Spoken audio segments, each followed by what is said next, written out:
Good morning, March 30th, and we've got a big balance patch coming out for you guys today. So this one is pretty bonkers, not gonna lie. There's a lot just skimming down here, which I like to see. As you can just hover over some of the cards, it's looking kind of good. A lot of changes and some sweet stuff's coming up. To start it off, they do a meta snapshot similar to what they did in patch 1.4, where they kind of just go over some decks and their win rates. And the play rate, I think, being listed is pretty useful as well. It's important to note from here, what they're doing is they're really just looking at very popular decks, and they're kind of just showing us that if they have over a 55% win rate or a 15% play rate, then they're looking at them to make balance changes around them, basically. The data is also gathered from Plat, Diamond, Masters across all 4 shards. So it's from a very wide variety of sources. And honestly, I think that's okay, but I think that can be a little bit misleading for a lot of decks. I think that it's not necessarily that different between Plat and Diamond, but I would say, play rate and win rate in Masters is probably the most relevant. I think including the Plat and Diamond statistics can matter a little bit, but it may skew things down or up a little bit depending on the deck, which may be what they're looking for. I'm not too sure. But for me, I would be kind of aware of that moving forward. Looking at the numbers, no one's surprised here with the Fizz TF. We're really just doing super well. 11% play rate, 56% win rates, kind of nutty, and that's why that deck is being touched on for sure. If you were in a similar kind of setup here with Shen, 10% play rates, 56 win rate again. Rest looks relatively fine. Zoe Ophelia is definitely high win rate as well. Actually, it's kind of surprising considering it's including Plat and Diamond. It's not like this is a super hard deck to play or anything, but it is more difficult with Ophelia's to the setup with Zoe as well than you'd think. So maybe this would be a little bit higher in like Masters. Kind of surprised at the MFGP still being like 53.5. That's kind of nuts. Low-ish play rate though, so maybe it's just like a low elo pub stomper. Rest looks pretty straightforward though, and actually 54.5 for the Renekton Sedge. It's actually a pretty good deck, honestly. Sharima offers a lot of really good options for Overwhelm, and cards like Shapestone are just absolutely nuts at the moment, so it's something that actually makes a little bit of sense to me, honestly, with the low play rate that the win rate's that high, actually. Overall, this is actually really good to see, and it does offer codes for people to kind of just like check the decks out if they're curious about that. Although these are popular decks, so you've probably seen them at one point or another. But I do actually like that they do this with the patches, so I hope they keep this up.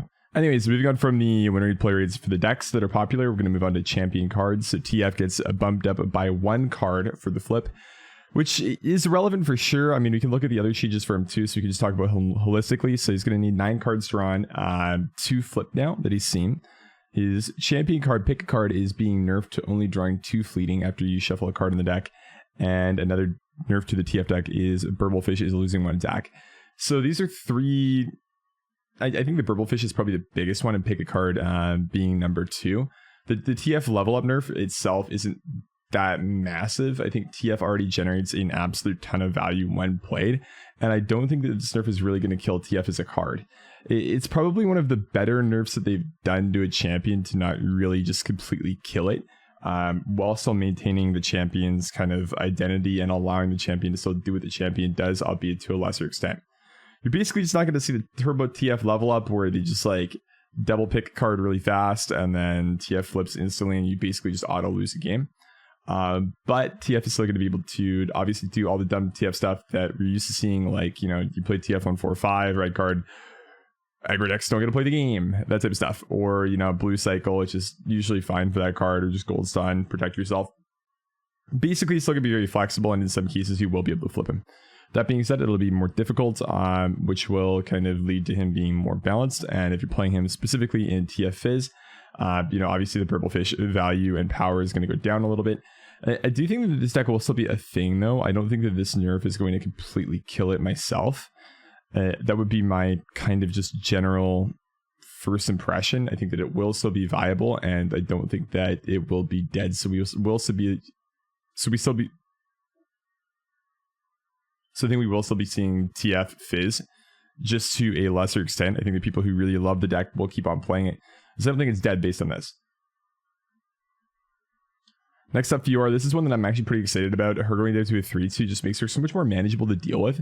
I'm somebody who likes to play aggro decks, as you guys know. I've been playing some spiders, and, well, you don't really want to play spiders against Fiora decks because your spiders kind of just get farmed by Fiora, and then she kind of just kills you on turn 5 with her wonderful passive. So not the best, but I do like that she's dropping to a 3-2 from a 3-3. I think it makes her a lot more manageable. You know, a lot of, P and Z decks, for example, have a much simpler time dealing with her with like just a Mystic or like a Thermo. And other decks in general, I mean, she just won't be able to trade into units without more kind of, I guess, efforts in keeping her alive. Because that 1 health really does matter a lot. So I'm excited about this. I think the change is good because Fiora is, in my opinion, a little bit unhealthy to play against, kind of an unfun champion. More polarized, I guess. It's one of the ones where, like, if you have a bad matchup into it, you queue into her and you're like, oh, Fiora deck, nice. Like, you draw her 3, I just lose the game, sweet. This makes it a little bit more manageable, though. I think that this one's actually a much bigger nerf than the TF one myself. But I don't think there's anything wrong with that. Fiora's kind of just been, like, a massive champ for ages now, honestly. It's been a very defining champ. J4 buffed by +1/1. I think this is good. Not really too much to say here. I don't think it's going to push Jarvan to being super OP. But Jarvan was a little bit underwhelming. And I think that this can make him quite a bit better. You know, even just +1 attack would be great. But +1/1 is pretty significant. So I would say I'm a fan of this. I don't really have too much more to say than that. It's just a good quality of life buff that's going to make this card hopefully more playable. Shyvana, basically they're reducing her from 4/4 to 3/4, but giving her Fury. I think this is good, but I think that doesn't really solve Shyvana's main problem, is that she's a 4-drop. It's not really a 4-drop. You don't really want to be playing Shyvana on curve, I don't think, because she kind of just dies and doesn't do anything. You want to be playing her later on in the game when she's flipped. And at that point, she's still really not that insane. I think the fact that she has Fury now is nice, because, I mean, once you trade, you're going to get some value from her getting the attack buff when she's attacking. But I'm not too certain this is really going to fix all of her issues or really a massive solution to any problems there. I personally do like dragons, so I will try this out, but I'm not personally sold. I think that's, it's still going to be the issue where you really do just need Shyvana to be kind of flipped before you play her, which means you're not playing her on 4 usually. But I could be wrong, and I hope I am, because I do like her as a card. Big fan of that. Next up, Lulu. This is a straightforward, simple buff that I think is good. It just helps her early game a little bit. So it goes from a 2/3 to a 3/3, and when she's flipped, a 3/4 to a 4/4. Straightforward +1 attack buff. Very simple buff. It's one that is really relevant. The stat changes on these cheap champions, like Lulu or Fiora, for example, are a lot more relevant than ones on Jarvan, just because they cost like half the mana, right? And they come down so much more early, and they do impact the board much quicker, basically, is the reasoning. And I think that something like this could really help Lulu end up being a champion that matters a lot, because, sometimes that 1 damage is all you really need to win or get a better trade to kind of put yourself in a position to end up winning. And it might not look like it, but that is a very significant buff. I would say it's more relevant than the +1/1 on Jarvan for sure, especially considering his barrier. So this one's kind of massive, and I think one that's might help Lulu, because she's kind of in the dumps right now. Yeah, they're literally, say, the least played champions right now. But over the pick a card in Burblefish, she's basically just for Zoe Fizz, and again, I don't think the deck is going to die. I think it will still be alive. Drag Dredger is going to a 2/1. Hey, the nerf is being reverted. I think I'm a fan of this. I think, Deep in general is not super toxic. I think it's fine. The early games that they can have are a little bit insane, though, with Drag Dredgers. There's another buff for them as well with the Sea Scarab as well, which I'm personally a little bit scared of. But, I think Deep is a nice deck, especially for newer players. It's one of the ones that's very straightforward that I don't find as frustrating to play against it compared to, like, I don't know, Bannerman or something. So I think it's kind of nice, and I actually do enjoy myself playing Deep occasionally. I think it's a nice archetype. Don't really like it all the time, but I think it is fun, and I think that the Dredgers plus Sea Scarab buff are nice and will help propel that archetype to being more relevant again. But something that I like to see is kind of just, Riot looking at archetypes that are kind of just underplayed and do need help, and then helping them. And that's exactly what they're doing here, so I'm a pretty big fan of that. Dreadway, this one I think is actually massive. So it does change the concurrent timelines plus Ledros into Dreadway, which honestly was a very, very frustrating combo. I don't know about you guys, but every time I would lose to that, it'd just be like, well, I am going to go and play World of Warcraft now. See you guys later. Have a good stream. Bye. That would be my take on that whenever that would happen. I just literally say, okay, I think I'm good now. Yeah, I didn't get to do anything in that game. This, though, is nice in the sense that it removes that possibility as a combo, but it also adds an 8-mana Dreadway to kind of make that line up in mana cost with Leviathan. Dreadway is a very, very good card. Doubles all the damage dealt by your skills, spells, and allies, which is absolutely insane, and it also draws a Gangplank. So I think that this just alone going to 8, giving you that 1 extra turn to kind of play that and draw the Gangplank, put it in play, is so significant. It's not even something that you should sleep on. It's just such a massive Gangplank buff and such a massive buff to just the enjoyability of this game that this might be like my biggest change personally, because I just love these ship cards. If you guys watch my videos, you know that I love playing with Teemo Sedge, Swain, and you know I love the ships in general, and the Gangplank one being Dreadway, becoming more playable is just massive. I absolutely love it. So this is going to be one that I'm going to be wanting to test almost right away, I think. Try to just jam Gangplank, find a deck that he works in. I could play Dreadway. I don't know what other region I would, you know, slam it in with, but that's for future me to worry about, basically for tomorrow. But we'll get there then. All I'm saying is I'm excited about this, and I think that this is really sweet, because the difference between 9 and 8 in this game is huge. And I think that the 6 health is kind of an issue. It is more susceptible to being removed, but it still requires a relatively large answer, right? Especially if you're not going to be trading with a card, something from hand that's going to do a lot of damage, and there's not too many cards that are going to be able to do that. Shadow Assassin is just being flipped from a 1/2 to a 2/1, so this is really going to make it be as susceptible to pings, which is fine. I mean, Vile Feast can come through, it doesn't really matter too much. But what this does is just allows Ionia to have more aggressive options, really. And I think that this buff, the Fae guy that we're going to get to next, and Lulu are all pretty good for the region, because, as we all know, Ionia is kind of just a region that you play for, like, Deny. That's it right now. You don't really play Ionia as, you know, the main part of your deck and go, oh, I'm playing an Ionia deck today. It's just non-existent, kind of. Which is fine, considering how prevalent it has been in the past, and I don't think regions have to always be super prominent all the time. So I think it's okay that it's kind of in the dumps, but I do like to see that they are trying to make the region a little bit better. So I'm kind of a big fan of this. I think it's going to make, you know, elusives a little bit stronger, which isn't always fun. But as a 2/1, there's still a lot of counterplay involved here, right? There are a lot of options to deal 1 damage in this game. So there's really not too much to worry about. I don't think, you know, it's fine. And this is even a buff to Teemo, because now Teemo does not get value traded by Shadow Assassin. So it's a 1-for-1. Pretty big deal. When he's flipped, obviously it is kind of bad, but before that, it's good. Fake Guy's another one. This being buffed to a 3/4 is also pretty good. It's honestly a pretty solid card. I think that in general, just granting an ally elusive is a very powerful effect, and now that it's strapped to a 3/4, it's really good, because now your 4-drop will trade into most 3s, as most 3s are going to be 3/4s. Or sorry, as most 3s are going to be 3/3s. So I think this in general is a pretty good buff, and I'm a fan. I like Fake Guy in general. It's not the strongest card as a 3/3. I tried playing it quite a bit, but didn't find too much success. So hopefully as a 4-mana 3/4, it can be quite a bit better. Next up, one of my favorite changes here.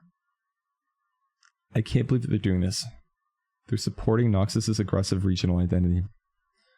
Wow. Legion Reguard back to a 3/2. Absolutely just mind-blowing. I'm allowed to play with a 1-mana 3/2 that can't block now. Aggro is back, gentlemen. It's actually probably not true. It still sucks to be the guy attacking this game. This patch does make it a little bit better for you to be the one playing aggressively, I think. But it does still not really just say, hey, you want to be playing aggressively. I think in Runeterra right now, one of the worst things you can do is be the player attacking. You usually want to be the one just responding to what your opponent's doing. It's kind of just how the game's set up, right? With all the decisions you have, playing reactively is generally just going to be better. But Rearguard kind of makes it so your opponent has less time to you know, kind of gather all the resources they need to kind of stop your initiative and you know, the attack you're putting forward. Because basically what he does is he just offers a massive, you know, kind of spike you can have early game. It's tough to remove. It'll definitely make 2/1s more relevant. I think that's you know, early game options right now just end up being a bunch of 2/1s for the most part. So adding a 3/2 into the mixer and not allowing like a 1/3 to value trade or anything like that is going to be pretty sweet.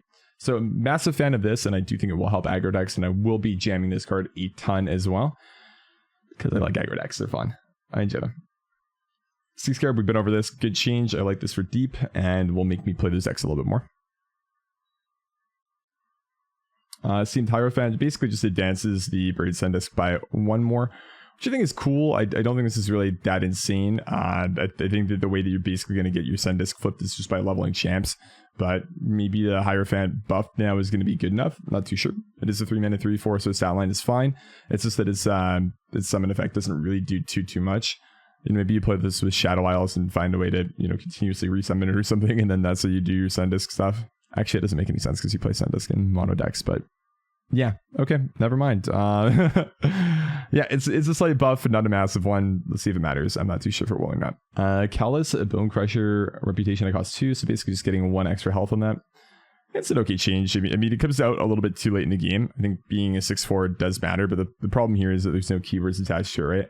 If this had like Overwhelm or something, it would be probably playable, or even like Spell Shield, but because it doesn't, it's still basically just unplayable. Let's see what they say about it.